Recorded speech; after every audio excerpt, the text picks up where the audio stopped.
come do what I'm fixing to do for the Luke family today. It is way past due, but all good things will come to a head and happen one day.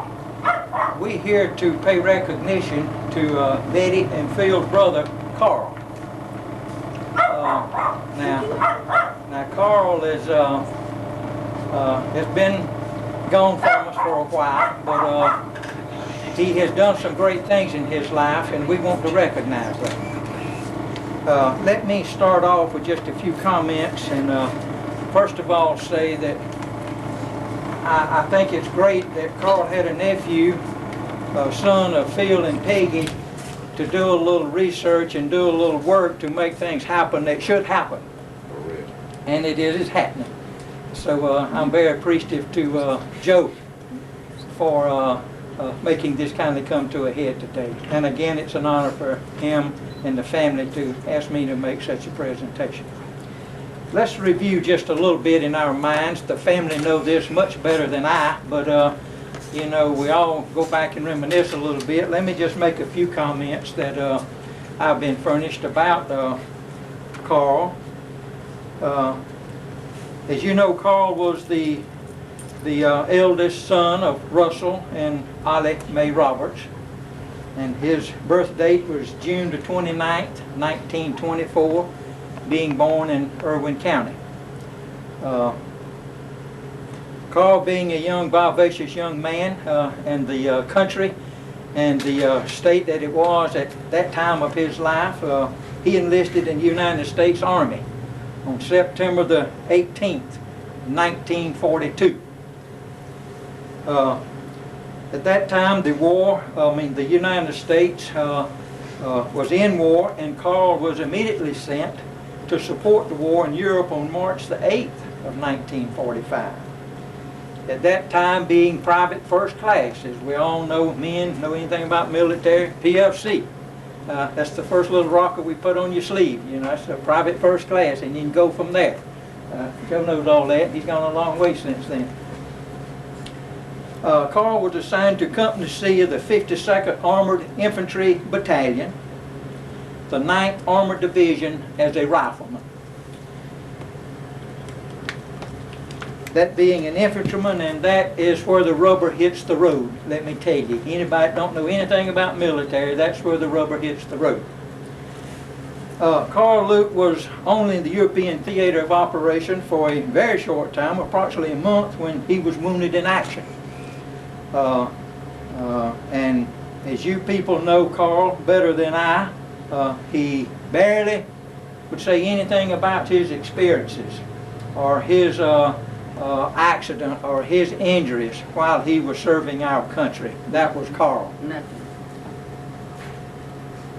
The events he saw on this particular occasion, I can just imagine, must have been very traumatic, very depressing, and take a lot out of an individual, a human being out there standing and fighting for what you believe in, for his family and his friends back home.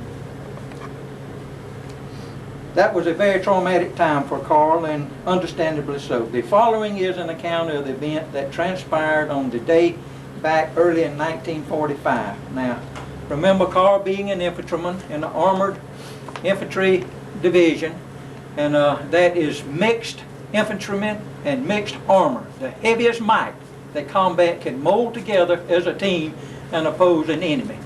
So you can rest assured he didn't have an easy job as a rifleman. Now Carl and his company was hit by an incoming artillery shell as they were making their way through German territory. The impact of the artillery shell killed 11 of Carl's fellow soldiers. This is not in the records, but I know enough about military to know that there's 12 men in a squad. Carl's squad was somewhere, you know, forming a formation for a company or a platoon. And 11 of Carl's friends or fellow soldiers in this particular unit was killed by this one shell, and Carl survived. Now, as I say, I imagine this was a squad-sized operation.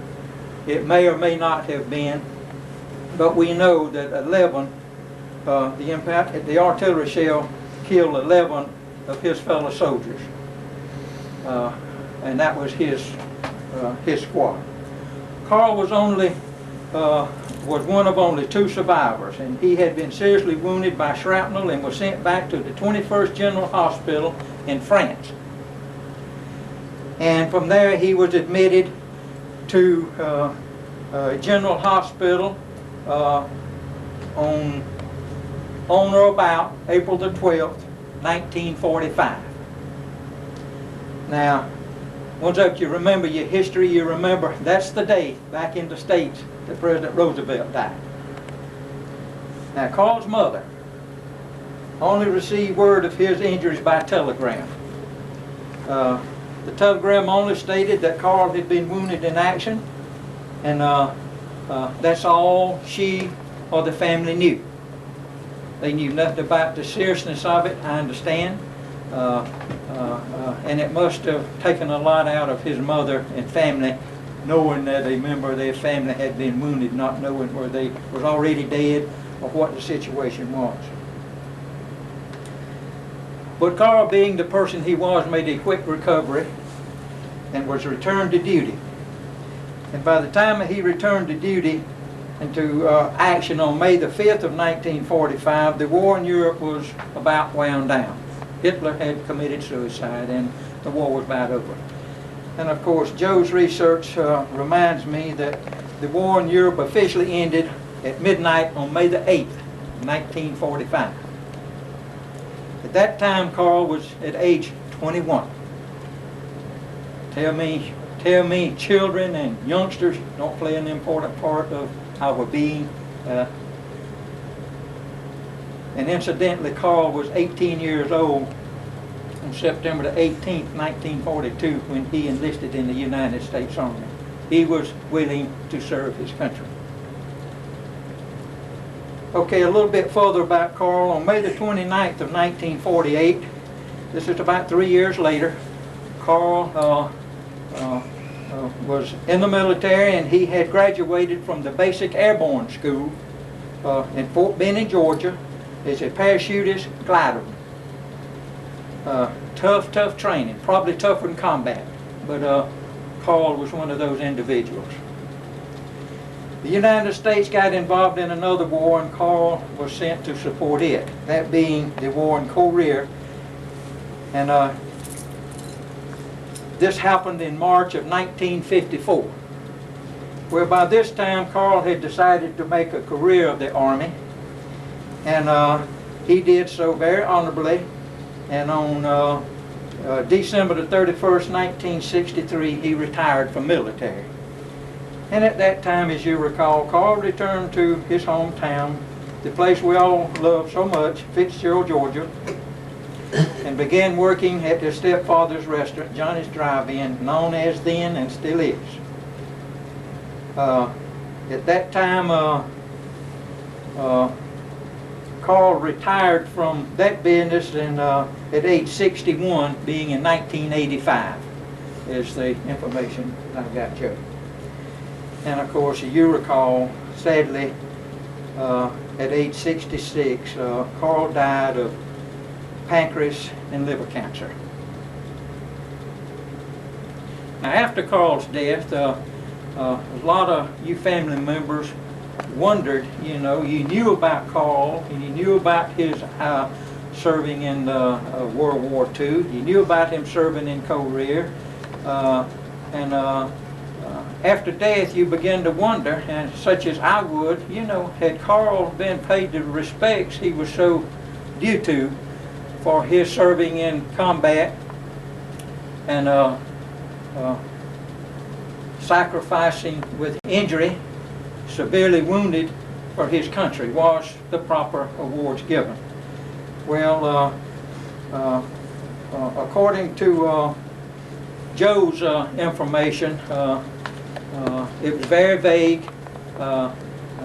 and as I can imagine, you start inquiring on something of this level, you get turned around and run around in circles for quite a while.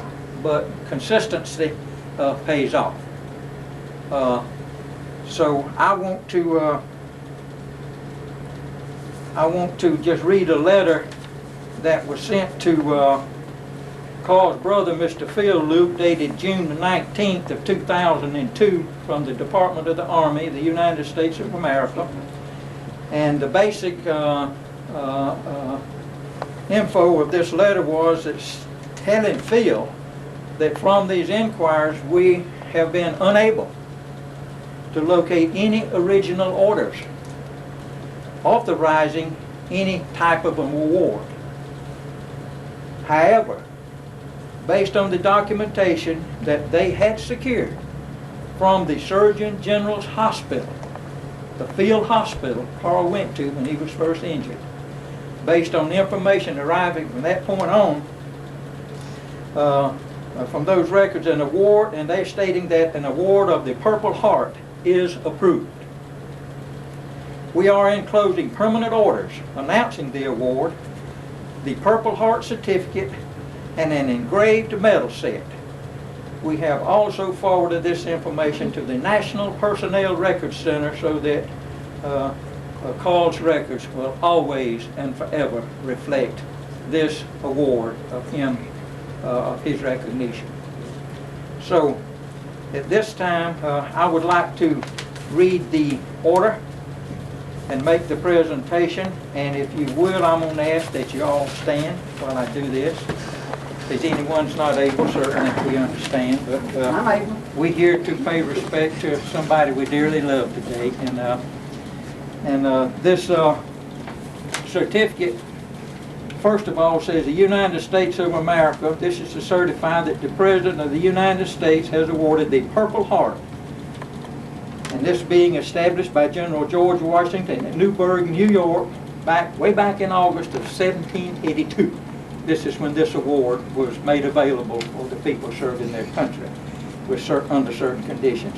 And this is being made to William C. Luke, and at that time, then Private First Class Army of the United States, for wounds received in action in April of 1945 in the European theater.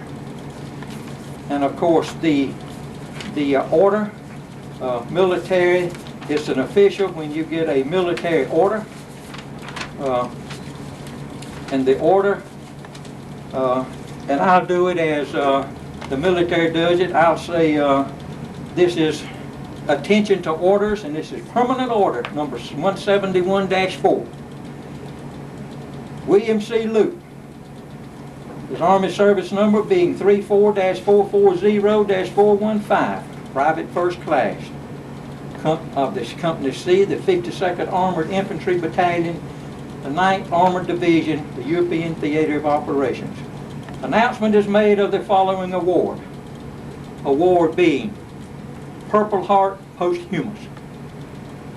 Dates for service and injury received in April of 1945. And of course the authority is given by certain paragraph, and it further states that this order supersedes any previously issued order that may have been published announcing any award. And of course this being authorized by the Secretary of the Army. Now, Phil, I'd like for you to step forward, please.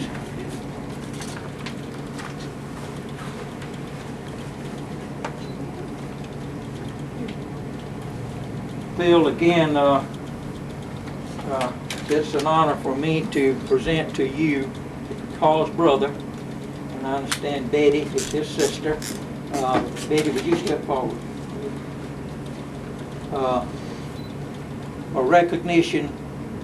In recognition of y'all's brother, Carl. This is quite an occasion, and I would just be happy to know what Carl would think. And again, I want to read this, Phil, to you and Betty. It says, to all who shall see these presents greetings. This is to certify that the President of the United States of America has awarded the Purple Heart to William C. Luke, then Private First Class, Army of the United States of America. Just hold that just a moment. This is a letter in response that I read part of, stating that they were able to locate the information, they were able to get enough information, and this is the letter approving the award, which made this come forward. And if you'll hold that too, Phil.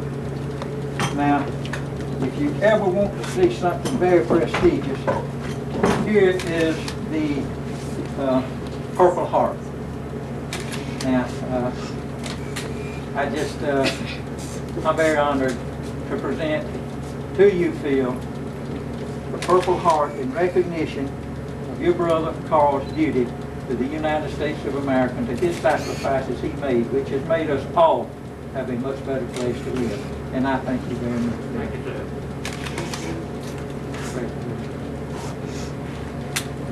I'm worried about that thing. My husband being in service. I knew he was supposed to have a Purple Heart. Let me make one other announcement here right quickly. This would have never been possible, as I said earlier, if Joe hadn't have done what he did.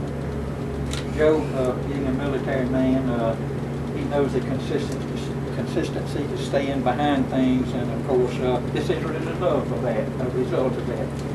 And him being Peggy and Phil's son, I know y'all proud of Joe. Phil, you and Peggy, and all the family. Oh, yes.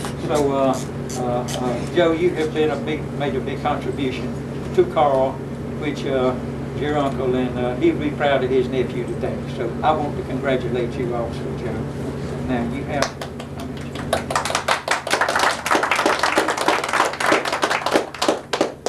Thank you, Joe. I know you're very happy to finally receive it.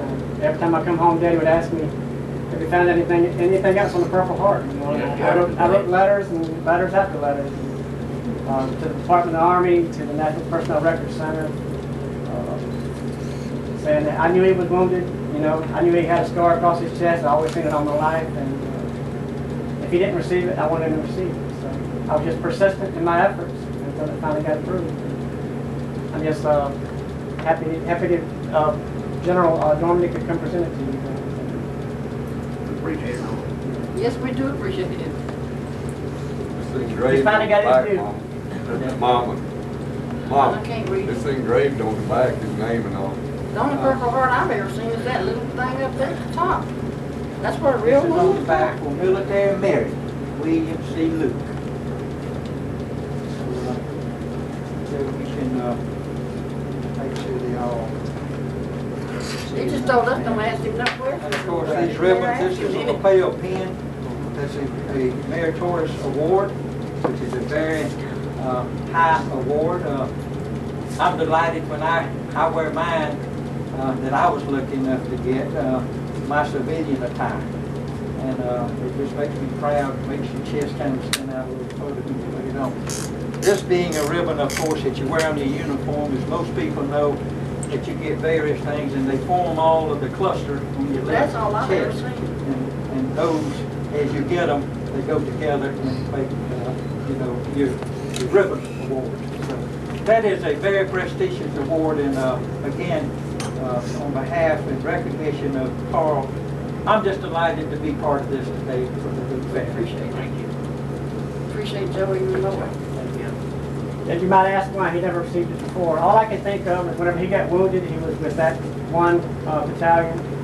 After he got out of the hospital, the war was almost over, and he was sent to a reinforcement unit. And I guess the paperwork never went through. And He never bothered. and the way Carl was, he would have never followed up on it. So he would probably said the people who deserved the Purple Heart were the 11 who got killed, and he didn't deserve one. But he was severely injured. He could have been killed, and I think he deserved it. Well, in addition to that, Joe, the records that was available from the field hospital relates the situation that he was in and the severity of his injury. So it wasn't because he got a sprained ankle in combat or he mashed a finger or something like Joe that. said he had a terrible It was scar. a severe wound, and Carl was lucky that he didn't come back to the family in a bag. Dave Kruger found him for Mom. She couldn't find him. Was Red Cross found him, but Dave Kruger was behind him. There again, Joe, appreciate you staying in behind. Okay. Why don't we all give a hand to Uncle Carl?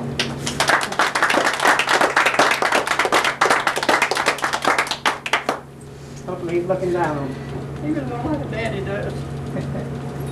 Well, I had the dates, and that's why I tried to say how old Carl was when he entered the military. 18, nothing but a child, you know. He didn't smoke nor drink. These girls don't think that, but you know, but that's the statute that the country leans on when they get backed in the corner and need to stand up and fight. He rode a bicycle, he didn't smoke, and he didn't drink.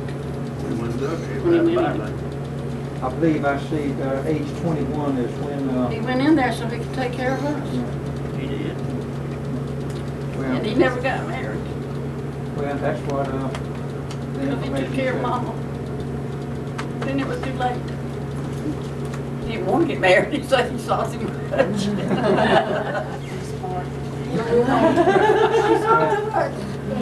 I enjoyed being with the family, and I've got another obligation I'm going to push along too. Thank you, Thanks for Joe. your time. Thank you. Another one.